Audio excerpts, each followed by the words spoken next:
Hello everyone, ఇప్పుడు మనం పెసరకట్టు చేసే విధానాన్ని తెలుసుకుందాం.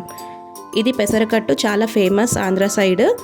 ముందుగా మనకు కావాల్సిన పదార్థాలు: 1-2 కప్పుల పెసరపప్పు, అలాగే 4-5 నిమ్మకాయలు గోరువెచ్చని నీళ్ళలో నానబెట్టుకుంటే చివరికి జ్యూస్ చేసేటప్పుడు బాగా జ్యూస్ ఎక్కువ వస్తుంది.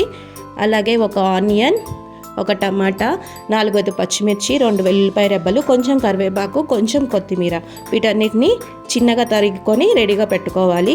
ముందుగా పెసరపప్పుని కడుక్కొని ఉడకబెట్టుకోవాలి. ఉడికించేటప్పుడే పసుపు అలాగే సాల్ట్ వేసుకొని ఉడికించుకోవాలి.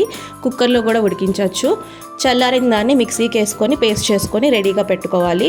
దాని తర్వాత మనం ముందుగా ఏవైతే తీసుకున్నామో వాటిని అన్నిటిని కట్ చేసుకొని రెడీగా ఉంచుకోవాలి. ఒక బాండీ తీసుకొని బాండీలో ఆయిల్ వేడెక్కిన తర్వాత తిరగమాత దినుసులు అలాగే కొంచెం ఇంగువ వేసుకొని కట్ చేసుకున్న చిల్లీ అలాగే కరివేపాకు వేసుకొని బాగా ఫ్రై చేసుకోవాలి.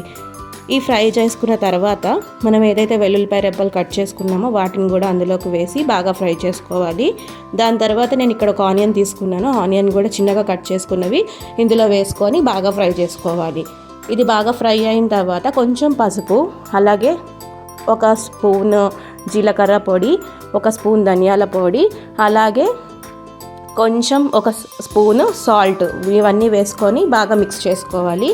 మిక్స్ చేసుకున్న తర్వాత మనం ఏదైతే టమాటా తీసుకున్నామో దాన్ని కూడా బాగా చిన్నగా తరుక్కొని దాన్ని కూడా ఇందులో వేసుకొని బాగా ఫ్రై చేసుకోవాలి. ఇదంతా బాగా ఫ్రై అయిన తర్వాత టేస్ట్కి తగినంత మళ్ళీ సాల్ట్ అలాగే కొంచెం పెప్పరు, మనం కనుక ఎక్కువగా కారంగా తినే వాళ్ళైతే ఇంకొంచెం పెప్పర్ వేసుకొని దాన్ని బాగా మళ్ళీ మిశ్రమాన్ని కలుపుకోవాలి.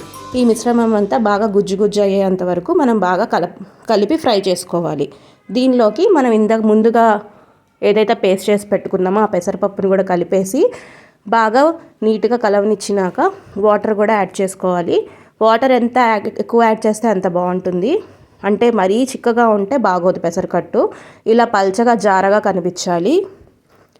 దీని అంతటిని బాగా కలుపుకుంటూ ఒక 5-10 నిమిషాల తర్వాత మనం కొంచెం కొత్తిమీర కూడా దీనిపైన వేసుకొని ఉడకనిచ్చుకోవాలి.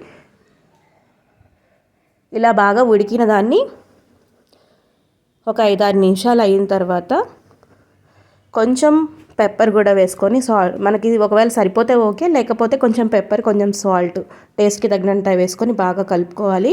చల్లారి పెట్టుకున్న తర్వాత మనం లెమన్ జ్యూస్ యాడ్ చేసుకోవాలి. ఎప్పుడైనా వేడి మీద లెమన్ జ్యూస్ యాడ్ చేస్తే మనకి పులుపు తగ్గిపోతుంది అన్నమాట. బాగా చల్లారిన తర్వాత మనం లెమన్ జ్యూస్ కూడా యాడ్ చేసుకొని బాగా కలుపుకొని ఒక 10-20 నిమిషాల తర్వాత కనుక మనం గోరువెచ్చని అన్నంలో కలుపుకొని తింటే చాలా అంటే చాలా బాగుంటుంది. ఎవరైతే గ్యాస్ట్రిక్ ట్రబుల్ ఉందో ఆల్రెడీ పెసరపప్పు నిమ్మకాయ మూలంగా గ్యాస్ ఎక్కువ అయ్యే ఛాన్సెస్ ఉన్నాయి. కొంచెం తక్కువగా తింటే బెటర్. Thank you.